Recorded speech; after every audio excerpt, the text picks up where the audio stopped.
पाप का फल सबको मिलता है। इस जन्म में नाम कर्म में मिलता है। अपने पुण्य पाप का फल सबको मिलता है।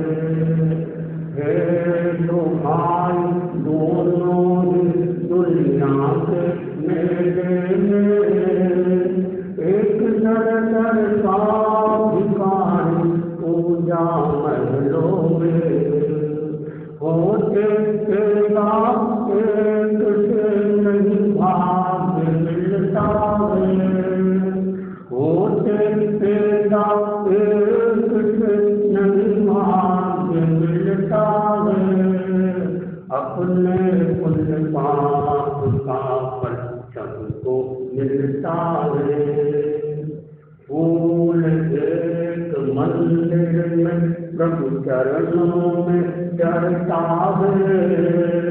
दूसरा गिरकर जमीन पर खाक में गिरता है।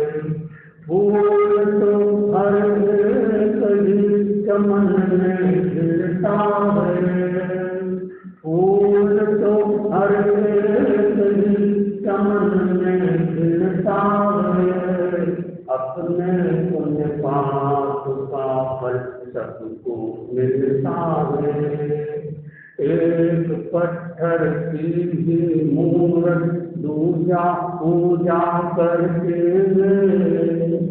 एक पत्थर की हो मूरत जिसकी पूजा करके दूसरा जमीन कड़ा जिस पर हम चलते हैं।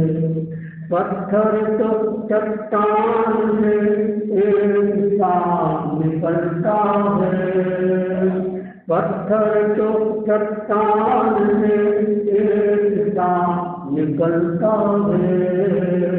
अपने पुण्य पाप का फल सबको मिलता है। श्रद्धा से नमन करें हम तेरा अनुसरण करें हम। पल पल में स्मरण करें हम महावीर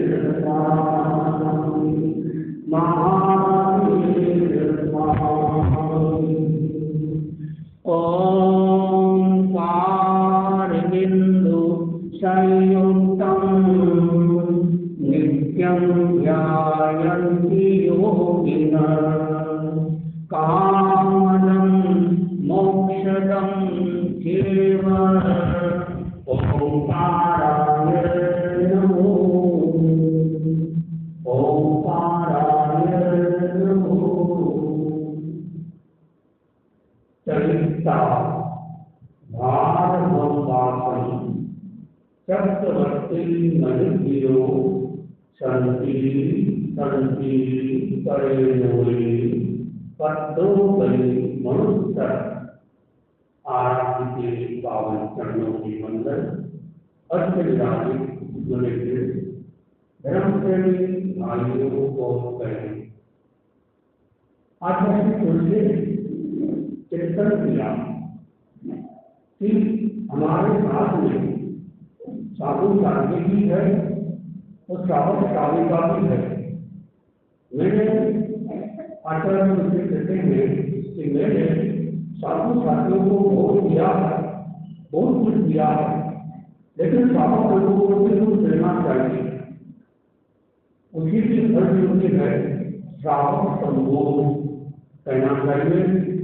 आचार्य तुलसी की यह अंतिम स्थिति है। उनकी मौजूद अवस्था में ये किताब उन्होंने खुद लिखी और उसकी व्याख्या भी समय समय पर लोगों को याद करवाया। साधु संतों को प्रेरणा दी कि ये श्रावक संबोध भी याद करो, याद किया जाए। और उन्होंने सबसे पहले लिखा है अनुगति प्रज्ञाम प्रेक्षापद्योतिनात्मयाम जीवन विज्ञान ब्रह्म उत्तरेतरं वित्रयम्। अनुभव की प्रतिगाम यानी गंगा, अनुभव को गंगा की महिमा की गई।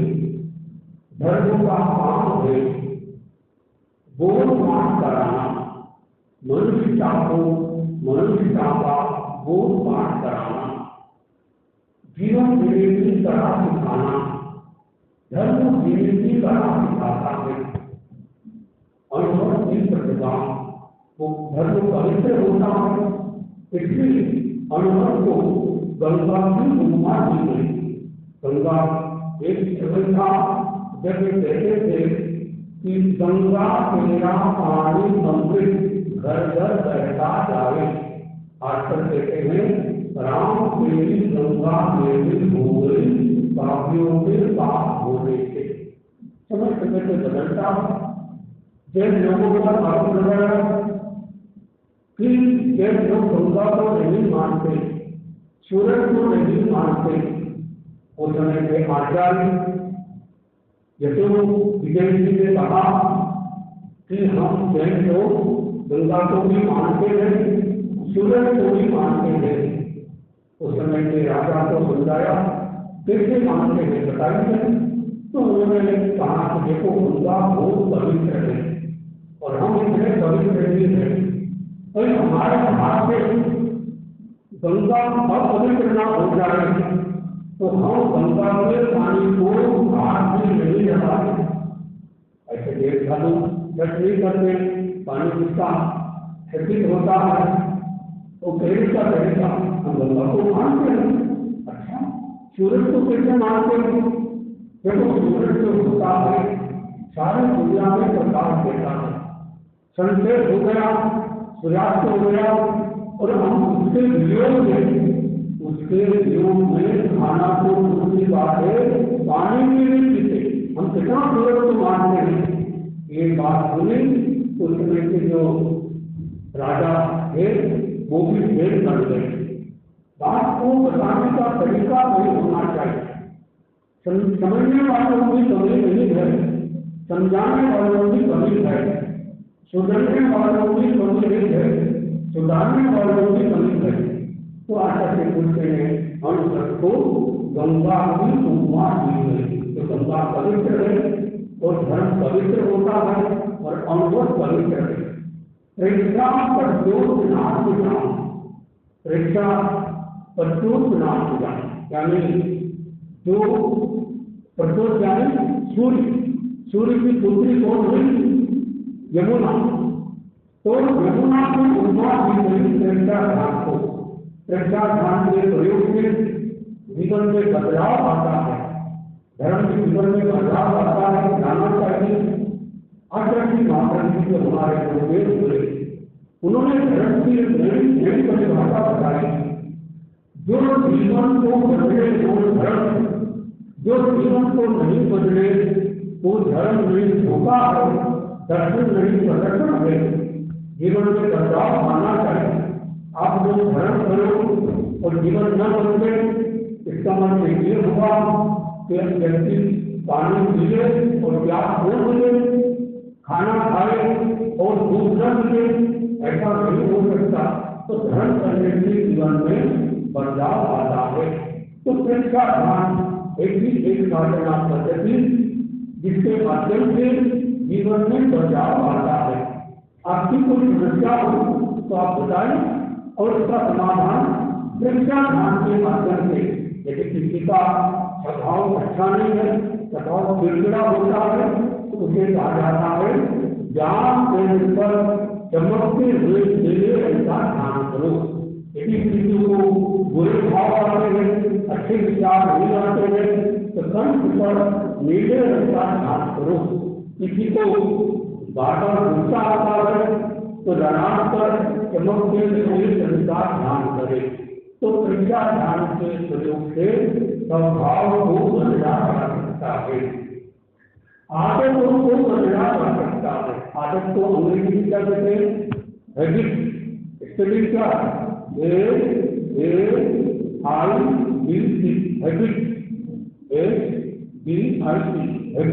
हैबिट का आपने एक बताया, क्या बचा?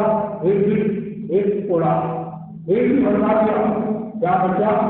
दिल यानी कोड़ा, बी भी हटाया, क्या बचा?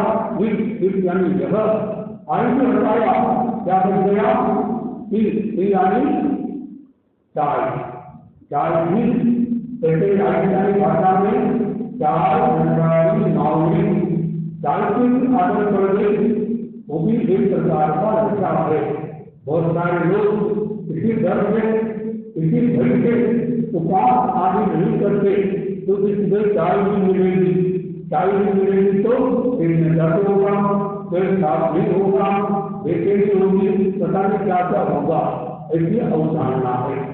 चाय का विरोध नहीं करते हम लोग, हम कहते चाय जो है, यानी डॉक्टर लोग कहते हैं, मैं कहता हूँ कि यदि आप किसी को चाय पीना है तो चाय कभी नुकसान नहीं करती, नुकसान क्या करती है? चीनी करती है। तो चाय में चीनी न डाले तो फिर चीनी की बदले क्या डाले? बोले दूध डाले। अब चाय में भी आपने दूध डाला है और दूध की चाय है तो दूध बढ़ जाएगा, तो दूध भी डाला, तो दूध के बदले में कुछ क्या डाले? नींबू का लेमन टी, वो चाय फायदा करती है। एक्चुअल में हिंदुस्तान गर्म देश है, तो हम लोगों को चाय गर्म चीज नहीं खाना चाहिए, ठंडी चीज हम पीना जानते हैं। तो हम लोगों के लिए विदेशी लोगों ने हम सब पेप्सी, कोका कोला आदि आदि निकाले, तो विज्ञापन भी ऐसे करते हैं नहीं पीने वाले की पीने की इच्छा हो जाए, लेकिन नुकसान करता है। तो हम इसके बदले में क्या बताया कि हम सब आदि के बदले में छाछ पी जाए, और भोजन के बाद भोज नाम से जगत सक्रम, यदि भोजन के बाद छाछ पी जाए अमृत का काम करें, इतना बड़ा फायदा है। जैसे दूध कब पीना चाहिए? दूध सुबह भी पीना चाहिए, दिन में नहीं पीना चाहिए, दूध रात को शाम को भोजन के बाद रात में लिया जाता है। मैं भी कहता हूँ लेना चाहिए, लिया जाता है, डॉक्टर लोग कहते हैं। दूध और ठंडा जल है सुबह लेना चाहिए, और छाछ है वो भोजन के बाद भी जाती है। तो सबका अलग अलग और शरीर का सिस्टम है जो होता है। तो कहा गया कि ये जो यमुना है, यानी शरद के सूर्य की पुत्री, उसको उपमा की गई आचार्य ऋषि ने प्रेक्षा नाम इसके जीवन में बदलाव आ रहा है। तीसरी बात आई और वो है ब्रह्मपुत्री। ये उपमा की गई जीवन विज्ञान को। ब्रह्मपुत्री का क्या हुआ? इस नदी का नाम फेमस होता है गंगा, यमुना और सरस्वती। तो ये सरस्वती की उपमा दी गई आचार्य तुलसी ने। ये जैसे विद्या की पहली सरस्वती होती है, तो जीवन विज्ञान की एक विद्या की पहली है। इसका प्रयोग करने से बच्चों में शुरुआत की गई। मतलब आचार्य तुलसी ने सोचा कि मैंने आंदोलन चलाया, लेकिन लोग जीवन को बदलते नहीं। फिर रक्षा ध्यान आया कि प्रयोग करो, जीवन में बदलाव आएगा। लेकिन फिर ये चिंतन आया कि बड़े लोगों को बदलना बहुत कठिन है। पक्का घड़ा होता है, पक्के घड़े को बदलना, वापस बनाना मुश्किल है। कच्चे घड़े को क्या जैसा बनाया जा सकता है। तो जीवन विज्ञान बच्चों के लिए निकाला गया। तो आचार्य तुलसी ने सबसे पहले इसमें लिखा है कि ये जो साधक संबोध है, इसमें सबसे पहले भगवान महावीर को आगे लिखा गया और उन्होंने लिखा महातपस्वी जीवन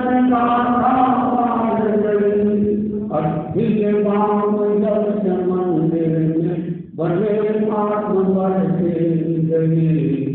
शूल पानी उपद्रव संग्राम महातत्व तत्ते प्रभु ने सबने सार्थकता पाई। शुरुआत में आचार्य तुलसी ने कहा कि ये दो तरह का धर्म। कौन सा धर्म? हमारा भी धर्म, आपका भी धर्म। दोनों धर्म महावीर स्वामी की आज्ञा, अनुगत का धर्म, साधक लोगों का धर्म भी महावीर स्वामी की आज्ञा का, और साधु का जो धर्म है वो भी महावीर स्वामी की आज्ञा का।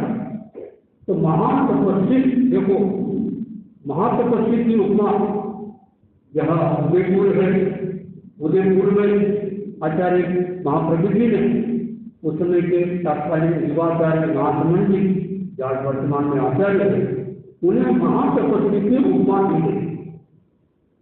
क्यों दी गई? और उन्होंने लिखा कि क्या वे महाश्रमण करते हैं महाश्रमण जी? फिर राम का महाश्रमण इतना ज्यादा श्रम करते हैं, परिश्रम करते हैं, तो बोले मैं आज उनको महातपस्वी संबोधन से संबोधित करता हूँ।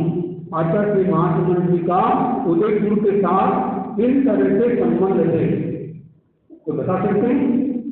उनके जीवन के साथ में तीन घटनाएं या तीन बातें उदयपुर से जुड़ी हुई है। जब 86 में यानी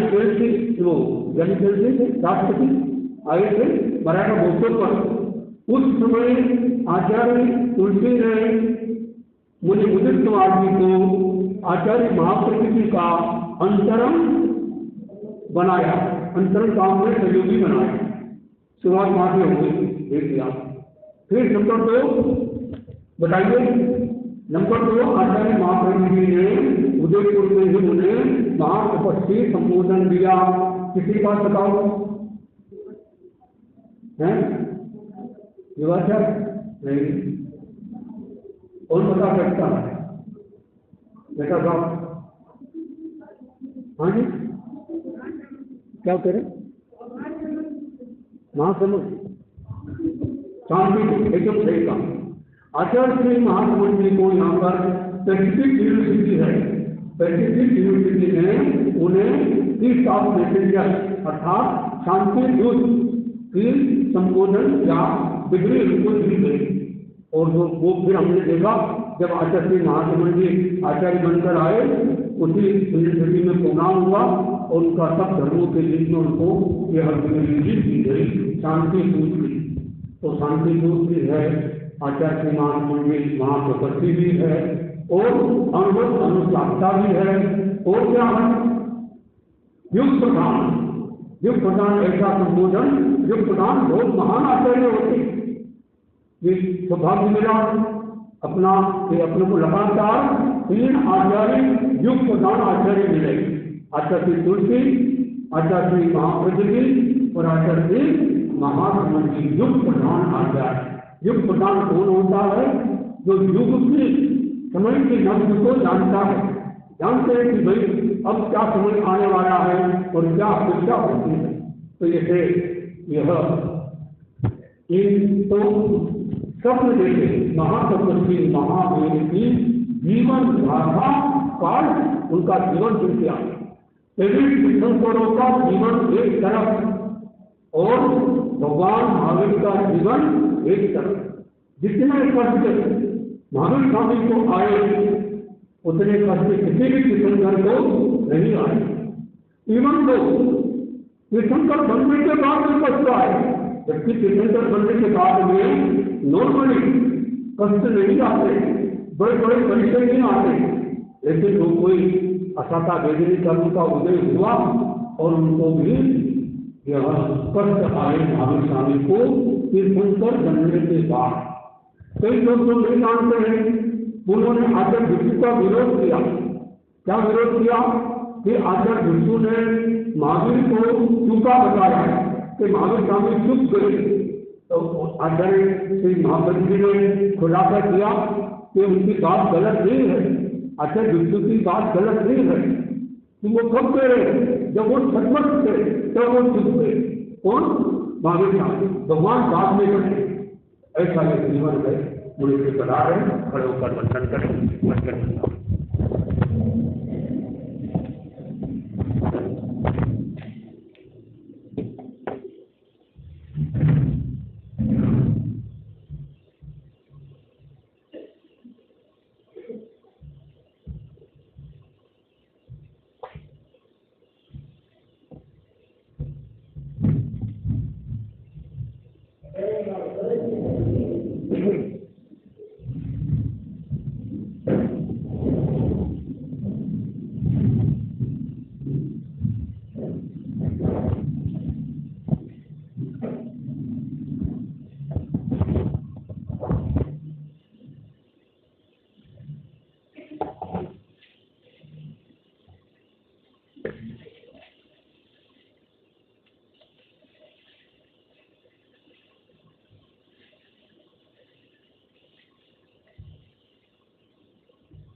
The